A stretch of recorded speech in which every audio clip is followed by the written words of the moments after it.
It's an overcast day in Tennessee on today's one key takeaway from a book in less than 5 minutes.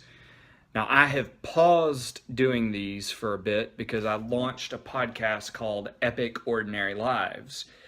But Epic Ordinary Lives is actually very much connected to today's book, which is The Hero with 1,000 Faces by Joseph Campbell. Now, Joseph Campbell is a man who popularized the notion of the hero's journey. And what we're going to read today is just one small paragraph because this book was written in 1949. It's very dense, and it contains, just in this small paragraph, such a huge piece of the puzzle of the hero's journey. So we begin. The wonder is that the characteristic efficacy to touch and inspire deep creative centers dwells in the smallest nursery fairy tale, as the flavor of the ocean is contained in a droplet, or the whole mystery of life within the egg of a flea. For the symbols of mythology are not manufactured. They cannot be ordered, invented, or permanently suppressed. They are spontaneous productions of the psyche, and each bears within it, undamaged, the germ power of its source. Now that's very dense. What is he talking about? Well, I don't know exactly, but this is how I interpret it because I have remembered these types of passages and they've been useful to me. Our stories, our hero's journey story, is contained in the smallest fairy tale, the way a droplet of water contains the whole ocean. So I remember a college professor, Dr. Therian was her name. And Dr. Therian, if you somehow happen to see this, thank you so much. You were a great English teacher.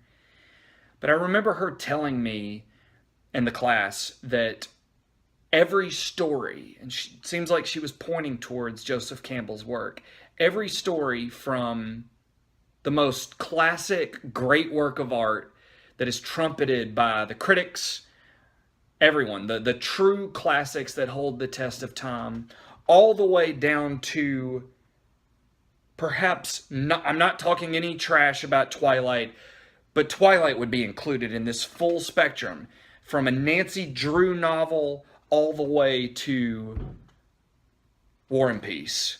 All of these ultimately contain the same essence, like he's saying. That same whole mystery of life, which can be contained in the egg of a flea, which is kind of a perhaps gross metaphor. But that's neat.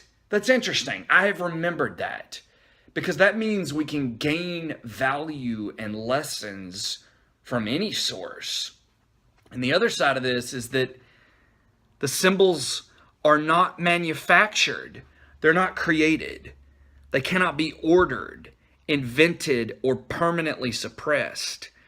They are spontaneous productions of the psyche. So what I hear from that is that we are telling these stories without trying to. We are inevitably telling the story of the human condition in everything that we do. That everything you read, hear, watch, it's ultimately part of this same flow that we're all connected to, this same path. And I think that that's a useful piece for any human being because in daily life, we pay taxes, we pick the kids up, we have to do the very spontaneous, or the not spontaneous, the more prosaic tasks.